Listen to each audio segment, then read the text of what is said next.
La educación es un gran proceso que nos permite impartir conocimiento a los individuos que desean formarse en algo específico o a las personas que simplemente desean obtener una formación básica. Es por esto que nos parece importante recalcar los aportes que ha realizado la psicología educativa a este proceso que ya hemos mencionado.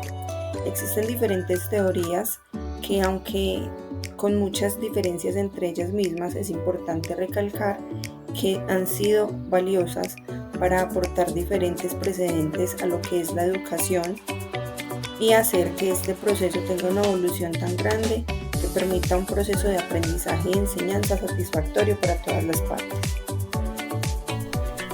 La teoría conductista del aprendizaje.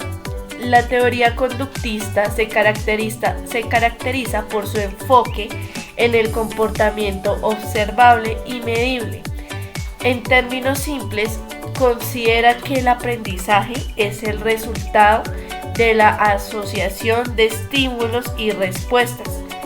Veamos más acerca de sus principios fundamentales. En la teoría conductista, el aprendizaje no se centra en procesos mentales internos, sino en cambios observables en el comportamiento que se puede medir y evaluar. Vamos a profundizar en los elementos clave que definen esta perspectiva. Principios fundamentales de la teoría conductista. El condicionamiento clásico. Este proceso implica la asociación de un estímulo neutro con una respuesta automática. Un ejemplo clásico de esto es el famoso experimento de Pavlov con perros, donde una campana se asoció con la comida generando una respuesta de salivación anticipada. En cambio, el condicionamiento operante se centra en cómo el comportamiento es modificado por sus consecuencias, ya sea a través del reforzamiento o el castigo.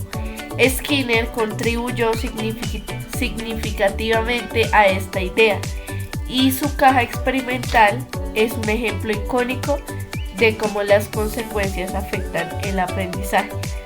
Estos principios son fundamentales para entender cómo la teoría conductista aborda el proceso de aprendizaje. Enfoque en el aprendizaje observable.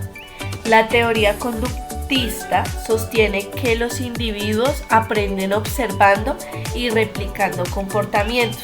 Este proceso es fundamental para el desarrollo de habilidades y la adquisición de conocimientos. La repetición y el reforzamiento positivo son componentes esenciales que consolidan el aprendizaje basado en la observación. Imaginen un entorno donde los niños aprenden a través de la imitación de modelos a su alrededor. Este tipo de aprendizaje es esencial en situaciones donde la práctica repetida y la observación directa juegan un papel crucial en la adquisición de nuevas habilidades. Críticas y limitaciones.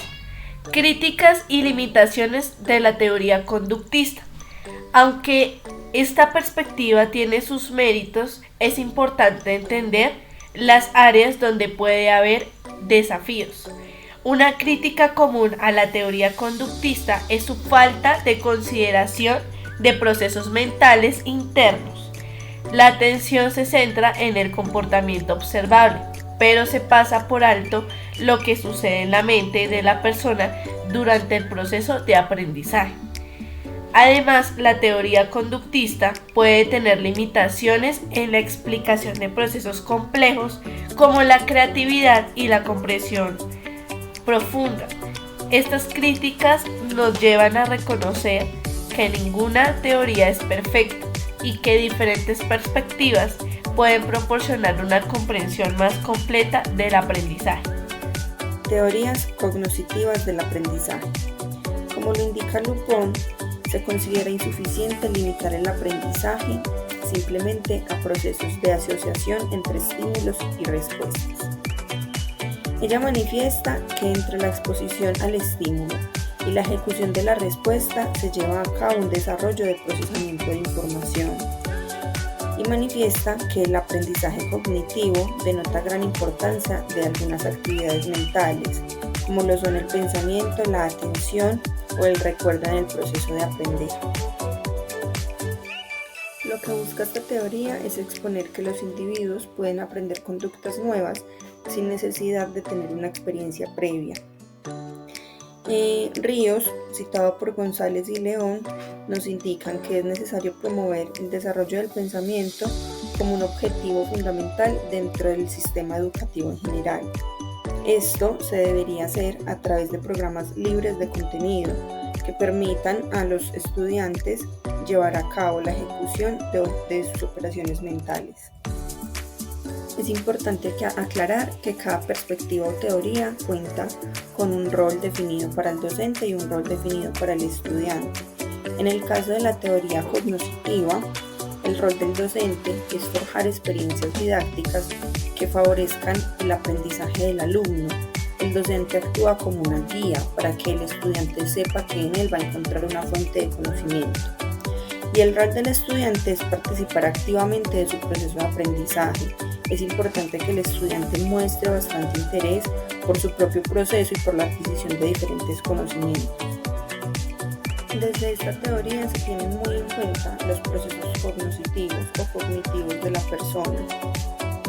Los procesos cognitivos se pueden definir como esa expresión dinámica de la mente. Es aquella manera en cómo la mente procesa la información que obtiene a través de sus sentidos que vienen provenientes del ambiente exterior. También nos indican que los procesos cognitivos corresponden a aquellas estructuras mentales que influyen en cómo nosotros interpretamos y organizamos la información. Dentro de los procesos cognitivos encontramos dos tipos.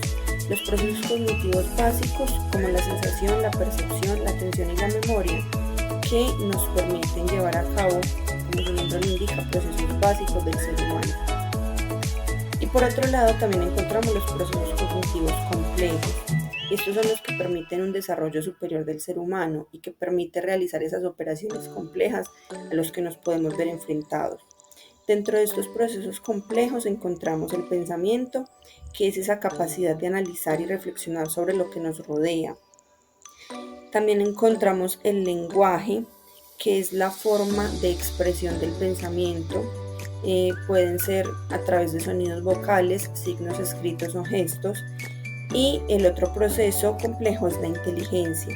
Esta se define como ese conjunto de variables que le permiten al individuo enfrentarse al día a día de manera correcta de acuerdo a lo que tiene en su mente. Podemos ver que existen 7 tipos, como la inteligencia musical, la lógica, la lingüística, la inteligencia espacial, intrapersonal, emocional y naturalista. Desde la concepción constructivista se asume que en la escuela los alumnos aprenden y se desarrollan en la medida en que pueden construir significados adecuados en torno a los contenidos que configura el currículum escolar. Esta construcción incluye la aportación activa y global del alumno, su disponibilidad y los conocimientos previos en el marco de una situación interactiva en el que el profesor actúa de guía y de mediador entre el niño y la cultura, y de esa mediación depende en gran parte el aprendizaje que se realiza. Características del aprendizaje constructivista. Carretero 1994 menciona algunas. El aprendizaje depende del nivel de desarrollo del sujeto. El aprendizaje es un proceso de reorganización cognitiva. El aprendizaje se ve favorecido por la interacción social. El aprendizaje se fundamenta en la toma de conciencia de la realidad. El niño es la causa principal de su propio desarrollo. Roles. En el proceso de aprendizaje constructivista, el estudiante asume un papel activo y protagonista de su propia formación, mientras que el profesor orienta al alumno para que él se saque el máximo partido a la clase. el aprendizaje significativo. La teoría de Ausubel plantea que el aprendizaje del estudiante depende de la conexión de las informaciones nuevas con la estructura cognitiva, entendiendo la estructura cognitiva como el conjunto de conceptos e ideas de las que el alumno dispone. Ausubel también estableció los principios de diferenciación progresiva y reconciliación integradora. El primero se refiere a que el aprendizaje debe ir de conceptos generales a conceptos más específicos de forma gradual. El segundo implica relacionar e integrar los nuevos conceptos con los existentes en la estructura cognitiva, modificando y enriqueciendo ambos en el proceso. Características del aprendizaje significativo. La relación entre los conocimientos nuevos con los que ya posee el estudiante. El reajuste y el enriquecimiento de los conocimientos previos. La comprensión de manera sustancial de la información nueva proporcionada por el docente. La aplicación de los conocimientos en diferentes contextos. El rol del docente no debe ser solamente proporcionar información y controlar la disciplina, sino ser un mediador entre el estudiante y el ambiente, siendo el guía o acompañante del estudiante, mostrándole al estudiante que él es una gran fuente de conocimiento. El aprendizaje y el trabajo cooperativo es el enfoque que trata de organizar las actividades dentro del aula para convertirlas en una experiencia social académica de aprendizaje para fortalecer en los estudiantes el trabajo en grupo para realizar las tareas de manera colaborativa. El aprendizaje en este enfoque depende del intercambio de información entre los estudiantes, quienes se motivan tanto para lograr su propio aprendizaje como para acrecentar los logros de los demás.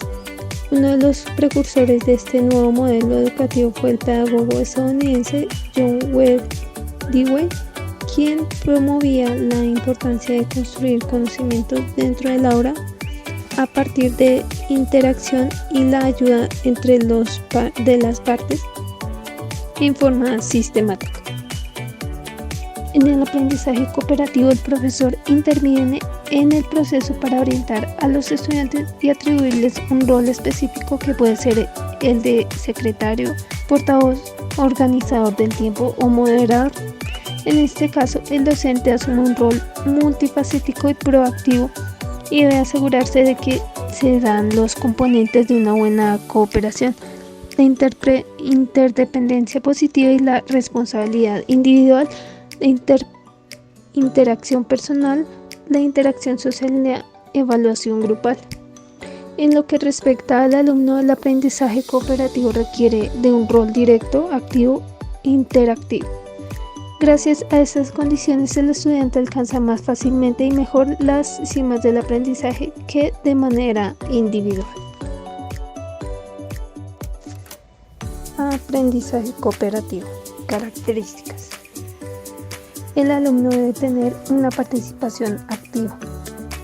Como el trabajo es grupal, la responsabilidad no solo recae en un solo alumno, sino en todos, incluido el profesor. Se deben contar con ciertas habilidades emocionales y sociales para hacer una participación en el grupo donde todos interactúen. Si bien todos los métodos educativos se han manejado a través de la historia y de cierta manera se siguen manejando, tal vez no en su totalidad, pero sí ciertos aspectos, por su evolución podemos evidenciar que el constructivismo es más fuerte a la hora de hablar sobre métodos de enseñanza, ya que a través de los años la educación ha evolucionado al punto de darnos cuenta que el memorizar información no es aprender realmente, sino interiorizar la información y darle un sentido. Así nos damos cuenta que se está aprendiendo y no solo repetir información, dándole así un papel activo al alumno a la hora de aprender, y no como se hacía anteriormente, esperando a que el profesor diera la información y el alumno de manera pasiva esperara a que ésta llegase a él solo por el hecho de recibirla. El alumno como el profesor son responsables de este aprendizaje, ya que uno dispone de la información y la brinda y el otro, el receptor, es quien es el interesado en aprender. Todos los aspectos del aprendizaje son importantes y en el contexto educativo todas las escuelas dejaron aportes que aún hoy en día se utilizan y forman la educación que se trabaja hoy. Pero debemos con estas bases seguir en la búsqueda del conocimiento de la mejor manera, en donde el aprendiz encuentre su manera de trabajar y aprender realmente.